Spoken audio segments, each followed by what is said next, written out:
Tubino kulam ng Titans. Madzilla is back.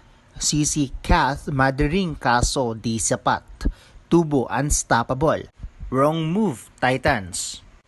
Mainit na panimula ang ginawa ng Farm Fresh at pinahirapan ang depensa ng Titans sa unang set. Pinangunahan nga ni Tubo at Molina ang koponan at sila ang go-to player ni Romero. Subalit di nga pumayag ang Titans sa pangunguna ni Descheng kung saan ay kumamada ito ng maraming puntos para mahabulan ang kalamangan ng Farm Fresh. Napangiti na nga lang ang coach ng Farm Fresh na si Coach Chuzura Bara kay Cheng dahil hindi ito mapigilan. Nakuha nga ng Titans ang kalamangan dahil sa net defense nila, 16-15. Bumulusok naman si Cici Rondina sa mid-game at pumuntos ng sunod-sunod.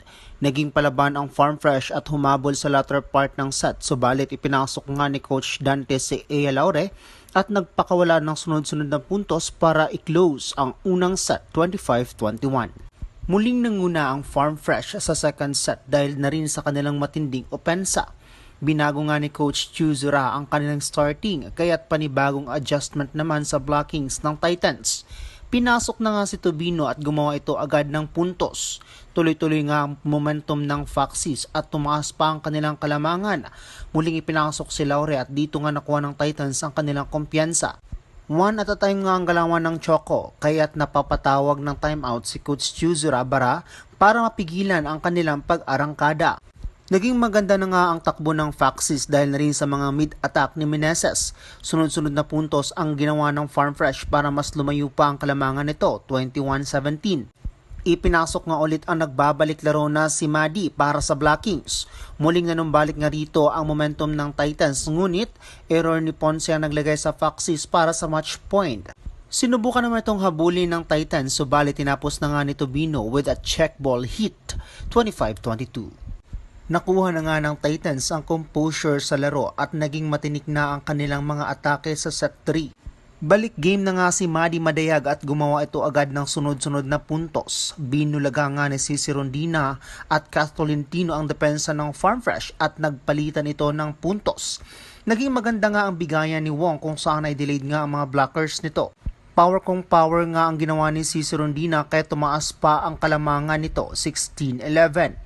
Halos di nga mabantayan ng Farm Fresh ang atake ng duwong sina Kath Tolentino at Cici Rondina at dito nga lumubo pa ang puntos ng Titans 23-15. Di na nga pumayag pa ang Titans na mahabulan kaya tinapos na ni Viray ang third set 25-16.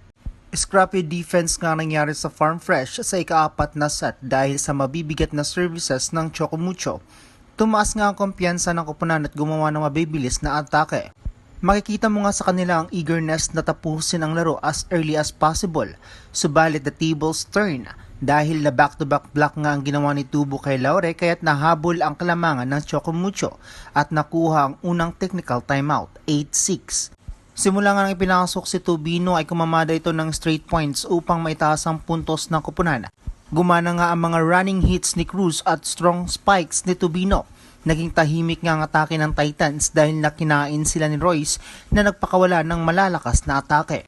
Naparami nga ang error ni Laure, subalit to the rescue naman si Kath Tolentino para sa opensa ng koponan. Hindi na nga hinayaan pa ng Farm Fresh na mahabulan sila kaya tinapos na nila ang fourth set, 25-18. Pinangunahan nga muli ni Tubino ang koponan with straight points. Naging siso nga ang nangyari sa set 5, paunahan ng puntos, ngunit umarangkada na ang Farm Fresh dahil sa mga atake ni Tubino at ni Tubo. Hirap nga ang Titans na mahabulan ng kalamangan ng Foxes. Hawak na nga ng Farm Fresh ang momentum sa laro. Back-to-back block nga ang nagawa ni Tubo sa mga atake ni Rondina. Limitado rin dito si Cici dahil sa blockings ng Farm Fresh. Nakuha na nga ng Farm Fresh ang panalo, 15-9. Mas nanay nga ang depensa ng Farm Fresh at mataas na attacking efficiency. Malaking ambag nga rin ang nagawa ni Tubino para talunin ang dati nitong koponan. Player of the game nga rito ay si Trisha Tubo with 22 points from 16 attacks at 6 blocks. Kinulang naman ang 22 points ni Cici at 21 points ni Tolentino. Masakit na pagkatalo nga ito para sa Titans dahil inilaban naman nila ngunit kinulang pa rin. Makakaya pa kaya ng Titans na makabangon sa pagkatalong ito? Comment your thoughts below.